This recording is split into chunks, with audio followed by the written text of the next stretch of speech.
दोस्तों, चाहे जीवन में कुंवारे मर जाना, लेकिन कभी भी ऐसी स्त्री के साथ में विवाह मत करना, या फिर कहे तो किसी प्रकार का रिश्ता, दोस्ती या फिर संबंध ऐसे स्त्रियों से भूलकर भी नहीं रखना। दोस्तों, आज आप जीवन की एक ऐसी सच्ची कहानी से रूबरू होने वाले हो जिससे आपको अपने आसपास के स्त्रियों के बारे में ऐसी राज पता चलेगी जिसे सुनकर आपका रूह कांप जाएगा। हाँ दोस्तों, इस कहानी में आप लोगों को सुनने के लिए मिलेगा कि वो लड़की कैसी हुआ करती है जिनसे इंसान अगर भूल से भी शादी कर ले तो वह बर्बाद हो जाता है, चाहे कितना भी धन कमाए लेकिन हमेशा गरीब ही बना रहता है। नमस्कार दोस्तों, स्वागत है आप लोगों का आपके अपने YouTube चैनल हमारी साधना पर। दोस्तों, एक दिन भगवान विष्णु और मां लक्ष्मी बैठे हुए थे। तब माता लक्ष्मी पृथ्वी की तरफ देखती है और कहती है कि पृथ्वी लोक कितना स्वार्थी बन गया है। ऐसे में कौन अपना है और कौन पराया, आज के समय में यह समझना बहुत कठिन है। भगवान विष्णु बोले, हे लक्ष्मी, सही कह रहे हैं आप। अब मां लक्ष्मी बोली, ऐसे में जो एक जीवन साथी होती है, जो किसी इंसान के साथ उसके पूरे जिंदगी साथ रहती है, उसके बारे में पता होना बहुत जरूरी है। फिर भगवान विष्णु मां लक्ष्मी से कहे, सही कह रहे हो आप, नहीं तो किसी भी इंसान का जिंदगी एक पल में बर्बाद हो जाती है, वो अमीर से गरीब बन जाता है। माता लक्ष्मी ने कहा, हे प्रभु, ऐसी कौन सी बात है जो हर एक इंसान को उसके विवाह से पहले पता होना चाहिए। भगवान विष्णु कहते हैं, मैं आपको ये बातें एक कहानी के जरिए बताता हूं। आप बस कहानी को ध्यान से पूरा सुनना, क्योंकि आधा अधूरा ज्ञान कोई काम का नहीं होता। तो चलिए, आप लोगों का समय ज्यादा बर्बाद ना करते हुए गौर करते हैं जीवन की एक सच्ची कहानी की तरफ। इसके अलावा हे माता लक्ष्मी, जो भी भक्त इस वीडियो को लाइक करे और चैनल को सब्सक्राइब करके कमेंट में जय माता लक्ष्मी लिखे, उनके घर में धन की कभी कोई कमी न रहे, उनका घर हमेशा धन से भरा रहे। प्राचीन काल की बात है, एक गांव जो कि नदी के किनारे बसा हुआ था। उस गांव में एक बहुत ही दयावान राजा रहते थे और उनकी 2 रानियां थीं। और राजा अपने पत्नियों से बहुत ही घनिष्ठ प्रेम करते थे। और एक दिन राजा के राजमहल में एक बेटा पैदा होता है, और इसी खुशी में गांव के जो राजा थे वो अपने दरबार में नृत्य सम्मेलन का आयोजन करते हैं। और इस नृत्य सम्मेलन में आसपास के गांव से भी कुछ लड़कियां भाग लेती है। शाम का समय था और नृत्य कला की आयोजन शुरू हो चुका था। और तभी राजा की नजर अचानक से एक सुंदर स्त्री पर पड़ती है, जिसका नृत्य देखकर राजा उन पर मोहित हो जाते हैं। और उसके बाद राजा मंत्री को कहकर अपने विवाह का प्रस्ताव उस लड़की के सामने पेश करवाते हैं। और वो लड़की इस प्रस्ताव को सुनकर के आश्चर्य में पड़ जाती है। और वो लड़की उस मंत्री से कहती है, मुझे कुछ वक्त दीजिए, मैं सोचकर बताती हूं। फिर कुछ दिनों के बाद राजा उस लड़की से शादी कर लेते हैं। फिर कुछ सालों के बाद छोटी वाली रानी को 2 पुत्र होते हैं। कुछ समय के बाद उनके तीनों बेटे बड़े हो गए, लेकिन दोस्तों, दूसरे वाले रानी को एक भी पुत्र नहीं था, क्योंकि उनके नसीब में कोई संतान प्राप्ति नहीं था। और दोस्तों, आप लोग जानते ही हैं कि राजा महाराजाओं को यह शौक हुआ करता था जंगल में शिकार का खेल खेलने का। तो जो राजा के 3 बेटे थे, उनमें से सबसे बड़ा बेटा एक दिन अपने घोड़े पर सवार होकर के जंगल में शिकार करने के लिए गया। और जंगल में शिकार खेलते खेलते पूरा दिन बीत गया, परंतु उसके हाथों से एक हिरण का वध तक नहीं हुआ।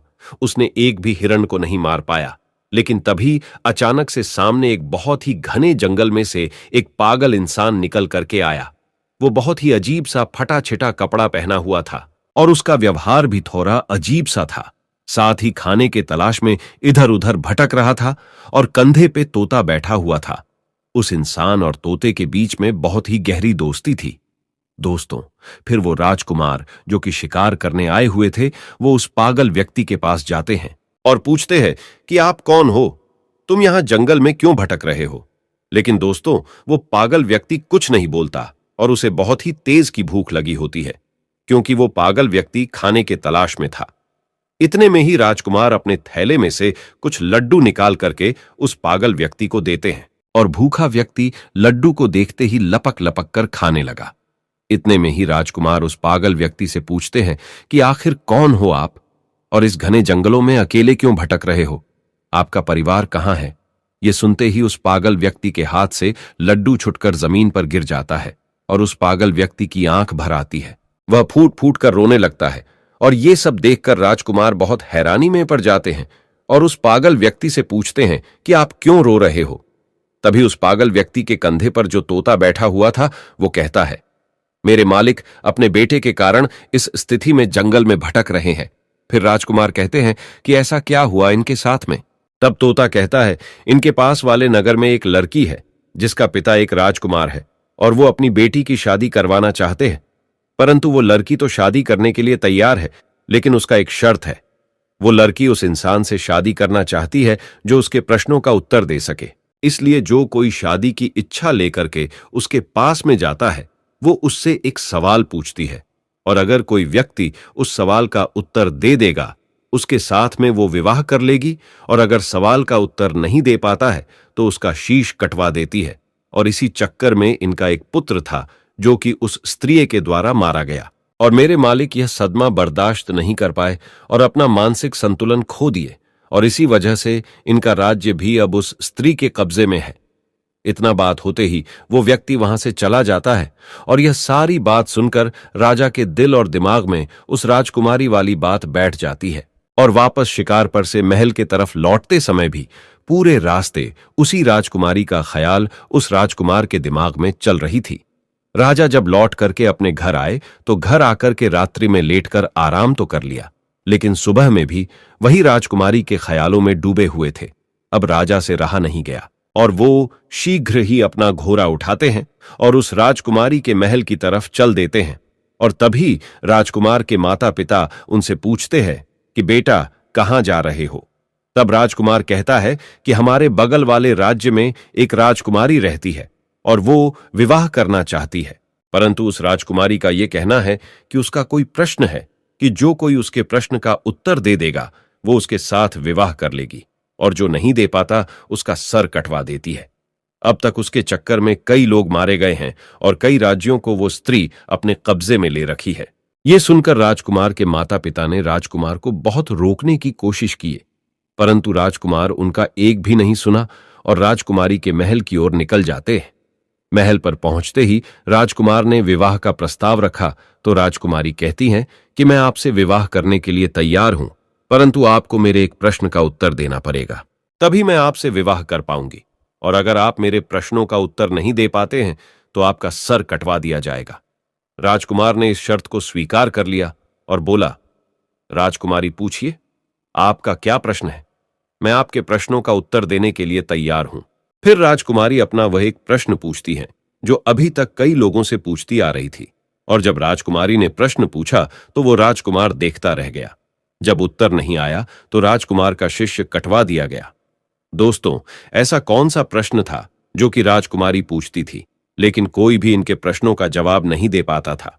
इसके बारे में आपको आगे वीडियो में जरूर पता चल जाएगा कि राजकुमारी ऐसा क्यों करती थी, क्यों हर वो व्यक्ति जो राजकुमारी से शादी करना चाहता था उससे वही एक सा प्रश्न पूछा करती थी।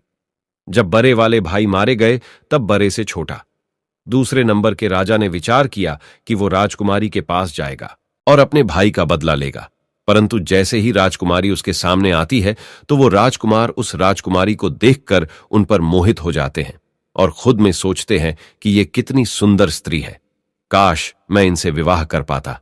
लेकिन फिर राजा राजकुमारी से कहता है, मेरे बड़े भाई कहाँ हैं? तो राजकुमारी कहती हैं कि मुझे इसके बारे में कुछ नहीं पता। ये सब सुनकर राजकुमार फिर से सोच में पड़ जाते हैं। तब राजकुमारी राजकुमार से कहती हैं, क्या सोच रहे हो? तब राजकुमार कहता है कि आप कितनी सुंदर हो, मैं आपसे विवाह करना चाहता हूं। तो फिर राजकुमारी कहती हैं, मैं आपसे विवाह तो कर लूंगी, लेकिन मेरा एक प्रश्न है, पहले आपको उस प्रश्न का उत्तर देना पड़ेगा। तो राजकुमार कहता है कि ठीक है, आप अपना प्रश्न पूछो। लेकिन दूसरे वाले राजकुमार भी उनके प्रश्नों का उत्तर नहीं दे पाते हैं और उनका भी सर कटवा दिया जाता है।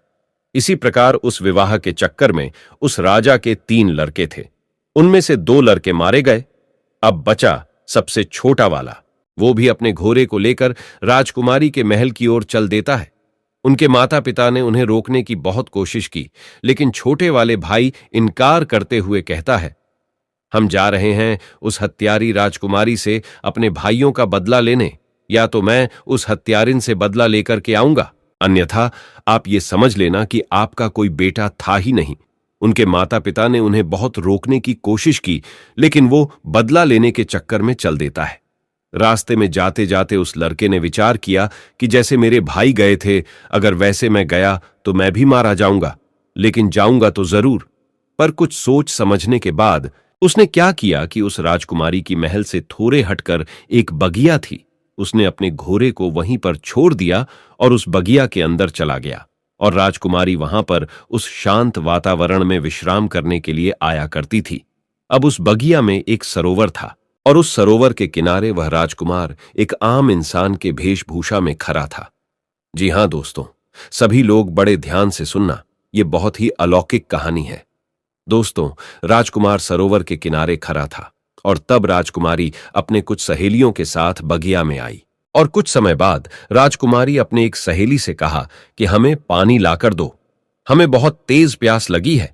अब उस राजकुमारी की बात को सुनकर उसकी एक सहेली ने हाथ में बर्तन लेकर के उसी सरोवर पर जल लेने के लिए गई, जिस सरोवर पर वह राजकुमार आम इंसान के रूप में पहले से ही खड़ा था। उसने देखा तो उसके रूप को देखकर उन पर मोहित हो गई। वो राजकुमारी की सहेली फिर जल लेकर के आई और राजकुमारी को पिलाया, फिर तुरंत लौट करके सरोवर के पास चली गई और उसने जा करके उस राजकुमार यानी कि उस आम आदमी से कहती है कि आप कौन हो, यहां क्या कर रहे हो? मैं आपको देखते ही आपके रूप पर मोहित हो गई हूं और मैं शीघ्र ही आपसे विवाह करना चाहती हूं। फिर राजकुमार कहता है कि वो तो ठीक है, लेकिन आप कौन हो? फिर वो लड़की कहती है कि मैं राजकुमारी की सहेली गंगा हूं। ये सुन करके राजकुमार उस गंगा के साथ उसके घर चले जाते हैं और गंगा अपने आंगन में चारपाई बिछा करके उस राजकुमार को बैठा दिया और उसके बाद में भोजन करवाया और फिर कहती है कि आप क्या सोच रहे हो? आप विश्वास करिए, मैं आपको कभी धोखा नहीं दूंगी, क्योंकि मैं तुम्हारे रूप के ऊपर दीवानी हो चुकी हूं। मैं तुमसे प्यार कर बैठी हूं। जब इतनी बात उस राजकुमार ने सुनी तो वो राजकुमार रोने लगता है।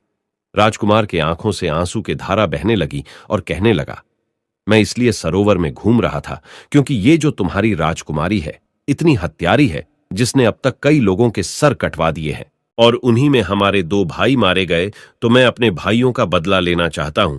इसलिए मैं ये जानना चाहता हूं कि ये राजकुमारी कौन सा सवाल पूछती है। तब गंगा कहती है, वो तो हम आपको बता देंगे, लेकिन पहले आप हमसे वादा कीजिए कि आप हमसे शादी करेंगे।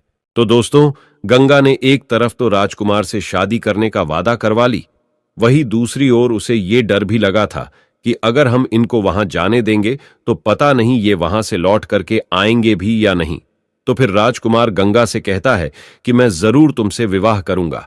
लेकिन राजकुमारी से अपने भाइयों का बदला लेने के बाद जब राजकुमार ने गंगा से इतना कहा तो गंगा को राजकुमार के ऊपर विश्वास हो गया। तो फिर गंगा ने राजकुमार को राजकुमारी के बारे में बताना शुरू किया और गंगा ने कहा कि वो हर एक इंसान से केवल एक ही प्रश्न पूछती हैं कि गुल सरोवर की क्या कहानी है। तब राजकुमार ने गंगा से कहा कि आपको अगर प्रश्न पता है तो इसका उत्तर भी अवश्य पता होगा, आप हमें इसका उत्तर सुना दीजिए। लेकिन गंगा तुरंत हाथ जोर करके बोली, हे महाराज, अगर मुझे उत्तर के बारे में मालूम होता तो चाहे कुछ भी हो, मैं आपको इसके बारे में जरूर बताती। लेकिन गंगा कहती है, राजकुमारी के राज्य में एक साधु रहता है, सिर्फ उन्हीं को ये गुल सरोवर वाली कहानी पता है और उसने ही राजकुमारी को यह सलाह दी है कि अगर तुमसे कोई शादी करना चाहे तो तुम उससे गुल सरोवर की कहानी के बारे में पूछो। हालांकि यहां तक राजकुमारी को भी इस कहानी के बारे में कुछ भी पता नहीं होता, फिर भी राजकुमारी यह प्रश्न पूछा करती है क्योंकि वह उस साधु से प्रेम करती है। तब राजकुमार ने गंगा से कहा, चलो ठीक है, कोई बात नहीं, तुमने हमारा काम थोड़ा आसान कर दिया। अब हम जाते हैं पहले गुल और सरोवर की कहानी के बारे में पता करने कि इसकी कहानी क्या है। इसलिए आप यहीं पर इंतजार करिए और हम वापस लौट करके जरूर आएंगे। तब गंगा बोलती है, हे महाराज, गुल सरोवर की कहानी कहां मिलेगी आपको? मैं आपको ये बता सकती हूं, लेकिन वहां से जिंदा लौटना नामुमकिन है, वहां से जिंदा नहीं लौट पाओगे। राजा बोले, क्यों नहीं लौट पाएंगे? तब गंगा बोली, रास्ते में बहुत खतरा है, इसलिए आप वहां मत जाइए। इस जिद को छोड़िए, आप अपने भाइयों का बदला नहीं ले पाओगे। आप हमारे साथ विवाह कीजिए और बदला लेने के बारे में भूल जाइए। उस राजकुमार ने कहा, चाहे रास्ते में कितनी भी कठिनाई क्यों ना हो, चाहे संकट कितने भी हो, लेकिन मैं जाऊंगा जरूर और अपने भाइयों का बदला जरूर लूंगा। तो गंगा ने सोचा कि अब हम चाहे इनको कितना भी रोकने की कोशिश करें, लेकिन ये नहीं रुकेंगे। तो फिर गंगा ने खुद एक घोड़ा और एक तलवार राजकुमार के हाथ में दिया और कहा कि ये घोड़ा और ये तलवार तुम्हारे काम जरूर आएगी। इसलिए आप एक काम करना, यहां से ठीक दक्षिण दिशा की तरफ जाओ, और जब आप दक्षिण दिशा की तरफ जाओगे तो आगे आपको गुफा में एक शेर मिलेगा, और उस शेर से आपको डरना नहीं है, क्योंकि वह शेर बूढ़ा हो चुका है, जिस वजह से वो शिकार नहीं कर पाता और बहुत भूखा रहता है। जब आप उसके पास जाओगे तो इस तलवार के मदद से रास्ते में उस शेर के लिए कुछ खाने को जरूर ले जाना, और जब वह शेर गुफा से बाहर आए तब उसके सामने यह खाने की चीज रख देना। वो उसे खा करके तुम्हारी मदद जरूर करेगा। बस इतना ध्यान रखना कि आप जब जंगल में थोड़ा आगे बढ़ोगे तो आप समुद्र के किनारे पहुंच जाओगे, तो वहां से आगे आपको समुद्र के उस पार जाना होगा। और इतना कहकर गंगा राजकुमार को विदा कर देती है, और राजकुमार दक्षिण दिशा में जंगल की तरफ निकल जाते हैं। जाते समय गंगा बोलती है, महाराज भूल मत जाना, लौट करके जरूर आना, चाहे कुछ भी हो जाए। मैं आपका जीवन भर इंतजार करूंगी, मुझे आप भूलोगे तो नहीं। तो उस राजकुमार ने विश्वास दिलाते हुए बोला कि आप चिंता मत करो, मैं लौट करके जरूर आऊंगा और तुमसे विवाह करूंगा, इसलिए आप तनिक भी चिंता मत करो। अब वो राजकुमार धीरे धीरे जंगल की तरफ बढ़ने लगा तो गंगा के मुताबिक उसको एक शेर का गुफा मिला, जिसमें वही एक बूढ़ा शेर था जिसके बारे में गंगा ने राजकुमार को बताया था, और साथ में यह भी कहा था कि आप रास्ते में इस तलवार की मदद से उस बूढ़े शेर के लिए कुछ खाने को ले जाना। तो वो राजकुमार बिल्कुल ऐसा ही करता है और उस शेर के सामने खाना रख देता है। चूंकि शेर बहुत भूखा था तो वो खाना देखते ही बहुत खुश हो जाता है और लपक कर खाना शुरू कर देता है। राजकुमार देखता है कि अब तो शाम हो चुकी है, जिस वजह से हल्का हल्का ठंड भी लगने लगता है और कुछ देर में अंधेरा भी हो जाएगा। तो वो क्या करता है कि आसपास से कुछ लकड़ियां इकट्ठा करके ले आता है और गुफा के सामने थोड़ा सा आग जला लेता है। तब उसी आग के पास में आकर वो शेर राजकुमार के बगल में बैठ जाता है और राजा उस शेर को सहलाने लगता है, और कुछ समय बाद राजकुमार को आंख लग जाती है। राजकुमार वहीं पर सो जाता है। फिर अगले सुबह होते ही राजकुमार उस शेर के साथ जंगल में आगे दक्षिण दिशा की तरफ बढ़ने लगता है। चलते चलते जंगल में राजकुमार को आगे कई मुसीबतें आती हैं। कई तरह के जानवर राजकुमार के सामने आते हैं, लेकिन उस बूढ़े शेर की दहाड़ से सभी जानवर डर के भाग जाते हैं। और इसी तरह राजकुमार उस बूढ़े शेर के साथ चलते चलते समुद्र के किनारे पहुंच जाते हैं, और पहुंचते ही देखते हैं कि थोड़े दूर पे एक व्यापारी कई हाथियों पे सामान लादकर कुछ सैनिकों के साथ समुद्र के तट पर खड़े हैं। अब वो राजकुमार उस व्यापारी के पास जाता है तो व्यापारी उससे पूछता है कि कौन हो आप, यहां क्या कर रहे हो। फिर राजकुमार अपने साथ बीती हुई घटना को उस व्यापारी को बताता है और कहता है, मुझे किसी भी तरह समुद्र के उस तरफ जाना है। इतने में ही व्यापारी देखता है कि समुद्र के उस पार से उसकी नाव आ रही है, जिसपे वह व्यापारी सामान को रखवाकर समुद्र के उस पार पहुंचवाया करता है।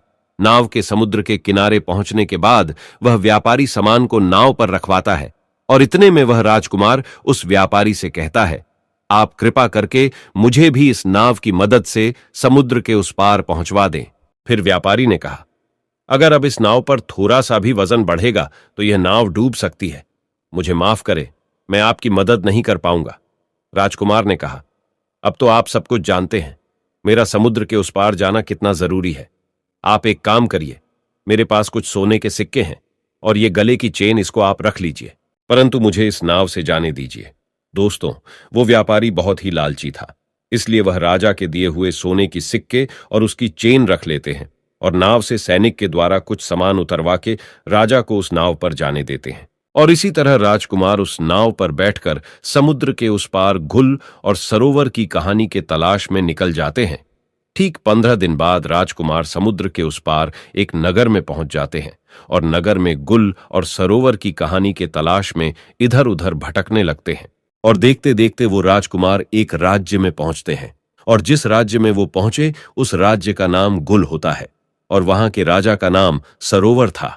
वहां पर पहुंचकर राजकुमार देखता है कि सरोवर नाम के राजा के राज्य में नृत्य कला होता था और वहां पर कई लोग आया करते थे। संगीत बजता था, नृत्य कला होता था, सभा में चारों ओर आनंद का माहौल रहता था। और राजकुमार ने क्या किया कि उन्हीं लोगों के बीच में जाकर बैठ गया। अब 3-4 दिन लगातार वहां पर आता है और चुपचाप चला जाता है। लेकिन किसी से कुछ नहीं कहता। एक दिन सरोवर नाम के राजा की नजर उस पे पड़ गई और सरोवर नाम के राजा ने उसको उठाया। सभा के अंत में उससे कहा, मैंने आपको देखा कि आप 3-4 दिन से आते हो, ना किसी से कुछ कहते हो और ना ही किसी से कुछ बोलते। आप इस राज्य के नहीं लगते हो। इससे पहले कभी यहां दिखाई भी नहीं दिए। कौन हो आप? क्या करना चाहते हो? राजकुमार को तो गुल और सरोवर की कहानी पता करनी थी और उन्हें अच्छी तरीके से पता था कि इस कहानी के बारे में सरोवर नाम के राजा को जरूर पता होगा। इसलिए राजकुमार सरोवर नाम के राजा से कहता है, महाराज, मैं कुछ संगीत गाना चाहता हूं। यह सुनकर सरोवर नाम के राजा उनसे बोलते हैं कि कौन सा संगीत? ठीक है, आप सुनाइए। और इतने में सरोवर नाम के राजा के इशारे पर पीछे से ढोल बजने लगते हैं और राजकुमार संगीत गाने लगते हैं। उस राजकुमार ने इतना सुंदर संगीत सुनाया कि पूरी सभा बैठी हुई वाह वाह करने लगी। राजा खुश हो गया और राजा ने खुश होकर के बोला, हम तुम्हारे इस गायकी से इतने खुश हैं कि आप चाहे तो कुछ भी मांग सकते हो। आप जो मांगोगे हम आपको वो जरूर देंगे, ये हमारा वचन है। फिर राजकुमार कहने लगा, महाराज ऐसा ना हो, मैं मांगू और आप अपना पैर पीछे खिसका ले, इसलिए एक काम कीजिए, आप रहने दीजिए। जो कुछ भी है वो ठीक है और जैसे भी है ठीक है, हम जैसे हैं अच्छे हैं। तो उस राजा ने कहा, नहीं, आप मांगो, ऐसा कुछ नहीं है। आप जो कहोगे वो हम आपको देंगे। आपकी जो इच्छा हो वो आप मांगना। अब उस राजकुमार ने कहा, हे महाराज, मुझे कुछ नहीं चाहिए, मुझे केवल आप गुल और सरोवर की कहानी बता दीजिए। उस सरोवर नाम के राजा को पसीना आ गया, जो सरोवर नाम का राजा था। उसने कहा, तुमने यह क्या मांग लिया? तुम मुझसे मेरा पूरा साम्राज्य मांग लेते, वो भी मैं तुम्हें दे देता, लेकिन तुमने मुझसे यह कैसा सवाल पूछ लिया? इसकी कहानी मैं जानता हूं, लेकिन मैं वो तुम्हें बता नहीं सकता। तभी राजकुमार ने कहा, महाराज, कुछ समय पहले आपने ही तो ये कहा था कि आप जो मांगोगे हम आपको वो दे देंगे। इसलिए आप केवल मुझे वही गुल और सरोवर की कहानी सुना दीजिए कि आखिर इस कहानी का क्या राज है। अब महाराज अपने ही दिए हुए वचनों में फंस जाते हैं और कहने लगे, अगर तुम्हारी यही इच्छा है, बार बार तुम यही जिद कर रहे हो, तो मैं तुम्हें गुल और सरोवर की कहानी तो सुना दूंगा, लेकिन ध्यान रखना, कहानी खत्म होने के तुरंत बाद हम तुम्हारा सर कटवा देंगे। अगर तुम इस बात पर राजी हो तो हम तुम्हें गुल और सरोवर की कहानी बताते हैं कि आखिर गुल और सरोवर की कहानी क्या है। राजकुमार ने कह दिया, ठीक है, आप मेरा सर काट लेना, लेकिन आप कहानी जरूर सुना देना। बोले, ठीक है, हम तुम्हें जरूर सुनाएंगे। तब महाराज मंत्रियों को इशारा दिया और नौकरों को भी इशारा दिया। अब नौकर चले हैं कारावास की तरफ। राजकुमार वहीं बैठा हुआ देख रहा है। तब नौकर क्या लेकर के आए कि एक लड़की है, वो बहुत सुंदर है। उसके शरीर पर फटे पुराने वस्त्र है और उसके हाथों में पैरों में बेरियां परी हुई है। वो चल नहीं पा रही थी और इसीलिए नौकर लोग मार लगाते हैं। अब वो राजकुमार देखता रह गया, ये क्या है, मेरी समझ में नहीं आया। तब तक उस लड़की को ला करके सरोवर महाराज के सामने खड़ा कर दिया। अब राजकुमार के सामने उस सरोवर नाम के राजा ने कहानी शुरू की। तुम सुनना चाहते थे गुल सरोवर की कहानी क्या है? तो सुनिएगा, मेरा ही नाम है सरोवर राजा। मैं ही हूं वो सरोवर, और गुल ये लड़की है जो तुम्हारे सामने हथकरी और बेरियों में जकरी हुई है। राजकुमार कहने लगा, महाराज, आप सरोवर और ये लड़की गुल, इसका मतलब आपकी ही कहानी है? महाराज ने बोला, हां, ये मेरी ही कहानी है। राजकुमार ने कहा, फिर तो आपसे अच्छी तरह और कौन बता सकता है? महाराज बोले, सुनो, हमारी कहानी क्या है। मैं विवाह से पहले एक बार जंगल में शिकार खेलने के लिए गया था, तो वहां ये लड़की अपनी सहेलियों के साथ बगिया में बैठी हुई थी। ये सब बातें उस सरोवर नाम का राजा समझा रहा है कि उस दिन बगिया में घूमते घूमते हम पहुंच गए तो हमारी नजर इस स्त्री के ऊपर पड़ी। ये गुल नाम की लड़की जो तुम्हारे सामने खड़ी है, इसकी नजर हमारे ऊपर पड़ी और इसे देखकर हम इस पर मोहित हो गए और हमें देख करके ये भी हम पर मोहित हो गई। मैं इस स्त्री के रूप पर इतना मोहित हो गया कि मैं इसके रूप का दीवाना हो गया।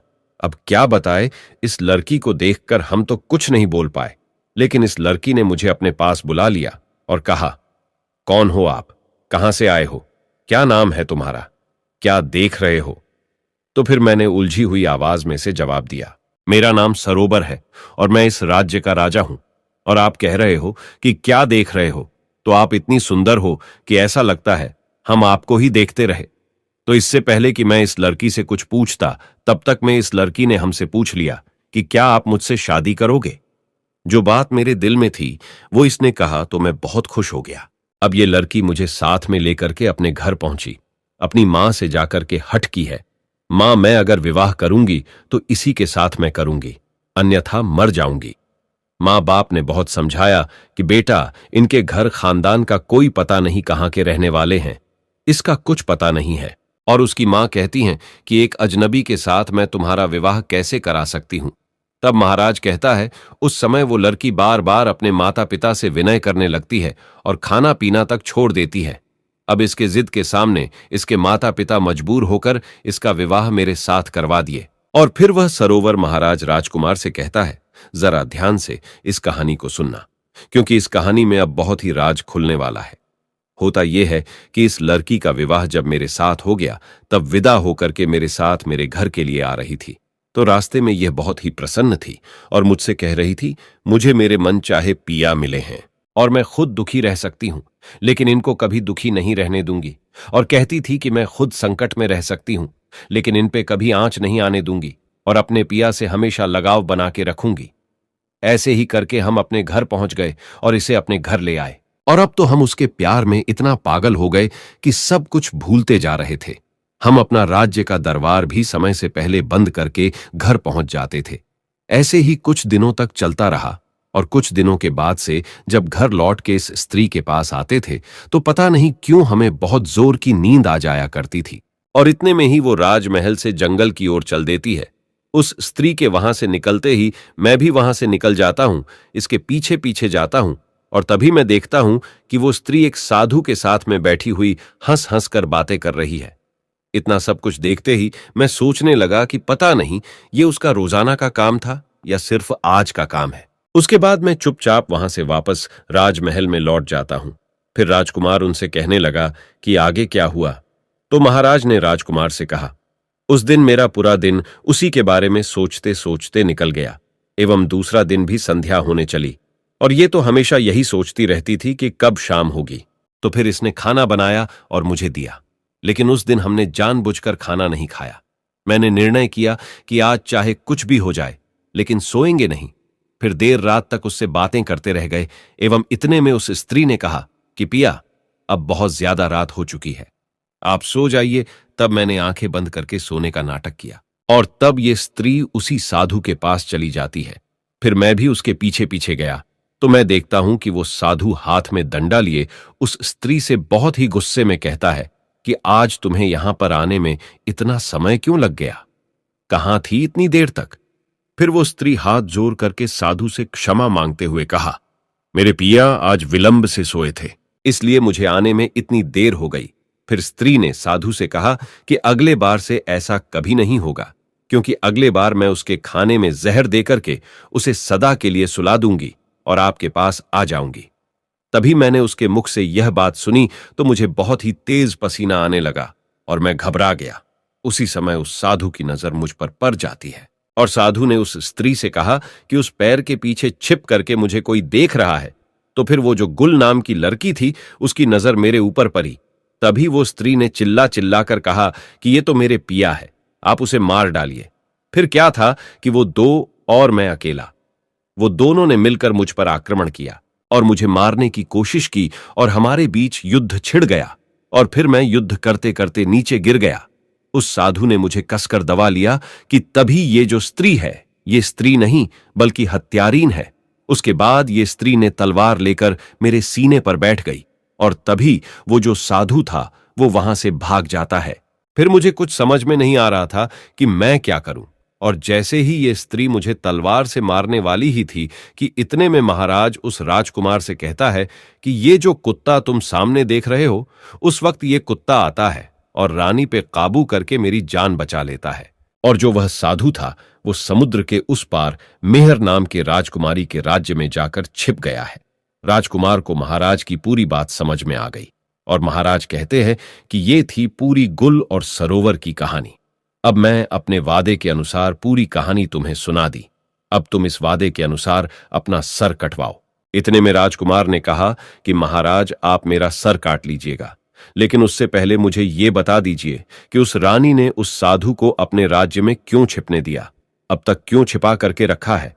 और जब राजकुमार ने ये कहा तो अब सरोवर महाराज जो है वो अपने ही दिए हुए वचनों में फंस गया एवं इस सवाल का जवाब नहीं दे पाने के कारण राजकुमार को छोड़ दिया और कहा, मैं तो तुम्हें छोड़ दे रहा हूं, लेकिन आज के बाद मेरे इस राज्य में कभी नजर नहीं आना। राजकुमार ये सब सुन के उस मेहर नाम के राजकुमारी के महल की ओर चल देते हैं। कुछ दिनों के बाद जब राजकुमार मेहर नाम के राजकुमारी के महल में पहुंचते हैं तो राजकुमारी से कहते हैं, मुझे आपसे विवाह करना है। फिर मेहर कहती है, आपको पहले मेरे एक प्रश्न का जवाब देना पड़ेगा, तभी मैं आपसे विवाह करूंगी, और अगर आप जवाब नहीं दे पाते हैं तो आपका सर कटवा दिया जाएगा। दोस्तों, अब राजकुमार को तो पहले से ही पता था कि राजकुमारी क्या प्रश्न करने वाली है, इसीलिए राजकुमार ने शर्त स्वीकार कर लिया और कहा, हां पूछो, क्या प्रश्न है तुम्हारा? मैं तुम्हारे प्रश्नों का उत्तर देने के लिए तैयार हूं, लेकिन तुम शायद इस कहानी को सुनने के बाद अपने क्रोध पर काबू नहीं कर पाओगे। अब राजकुमारी सोचती है कि आखिर ऐसा क्या है इस कहानी में जिसे सुनकर मैं क्रोधित हो जाऊंगी। राजकुमारी इस बात पर ध्यान नहीं देते हुए राजकुमार से कहते कि आप कहानी सुनाओ, क्योंकि राजकुमारी उस साधु के प्रेम में अंधी होती है। अब राजकुमार कहानी सुनाता है और जैसे ही कहानी पूरी होती है तो राजकुमारी कहने लगी, ऐसा क्या था इस कहानी में जो मुझे क्रोध आता? राजकुमार बोले, जिस साधु के प्रेम में तुम अंधी हो वो वही गुल सरोवर वाला साधु है जो वहां से भागकर समुद्र के इस पार तुम्हारे पास आकर छिपा हुआ है। अब मेहर को विश्वास नहीं होता और वो तुरंत राजमहल से निकलकर अपने राज्य में उस साधु के यहां पहुंचती है और उस मेहर के साथ पीछे से वह राजकुमार भी जाता है और मेहर उस साधु से पूछती है कि तुम कौन हो? साधु घबरा जाता है और कुछ बोल नहीं पाता। इतने में राजकुमारी समझ जाती है कि यह पक्का वही इंसान है। अब राजकुमारी उस साधु से कहती है, तुम्हारे चक्कर में कई लोगों का सर कटवाया गया, तुम खुद सभी लोगों को जंगल में ले जाकर के सिर कटवाए हो, अब तुम्हें भी सजा मिलेगी, तुम्हारा भी सर राज्य के सभी लोगों के सामने कटवाया जाएगा। इतने में साधु बोलता है, राजकुमारी मुझे माफ कर दो, मैंने किसी का जान नहीं लिया, वो सभी लोग अभी भी जिंदा हैं। तब वो राजकुमार जो मेहर के साथ आया था उस साधु से पूछता है कि कहां हैं सभी लोग, तुम मुझे जल्दी से बताओ। अब वह साधु मेहर और राजकुमार को एक ऐसी जगह पे लेकर जाता है जहां पर वो सभी लोगों को कैद करके रखा था। राजकुमार सभी लोगों को वहां से आजाद कराता है और उनके दोनों बड़े भाई भी मिल जाते हैं और राजकुमारी उस साधु को हमेशा के लिए उसी कैद में बंद कर देती है। तब राजकुमार उस मेहर नाम के राजकुमारी से कहते हैं, आपका बहुत धन्यवाद, आज आपके वजह से मैं अपने भाइयों से मिल पाया, जहां मुझे लग रहा था कि मेरे दोनों बड़े भाई कब का मर चुके हैं। और इतना बोलने के बाद राजकुमार मेहर नाम के राजकुमारी से कहते हैं, जीवन में कभी भी किसी इंसान को दूसरे पे विश्वास नहीं करना चाहिए जब तक कि आपको उस दूसरे इंसान के बारे में पूरी जानकारी नहीं हो, क्योंकि ज्यादातर इंसान के अंदर खुद के लिए स्वार्थ छुपा होता है। राजकुमार कहता है, जब कोई इंसान कभी कभी किसी परिस्थिति में चतुराई या चालाकी दिखाता है या दूसरों को बेवकूफ मानते हुए कोई अभिनय, ढोंग या पाखंड करता है तो इसे त्रिया चरित्र कहते हैं कि कैसे जब एक इंसान को अपना स्वार्थ दिखने लगता है तो वह अपने लोगों को भी बेवकूफ बनाकर अपना स्वार्थ को पूरा करता है और उसके साथ रहने वाले लोगों को इसके बारे में भनक तक नहीं लगता कि यह स्त्री या पुरुष त्रिया चरित्र की खेल कर रहा है। आज के टाइम में हर दूसरा लोग त्रिया चरित्र कर रहा है जिसके अंदर थोड़ा सा भी स्वार्थ है।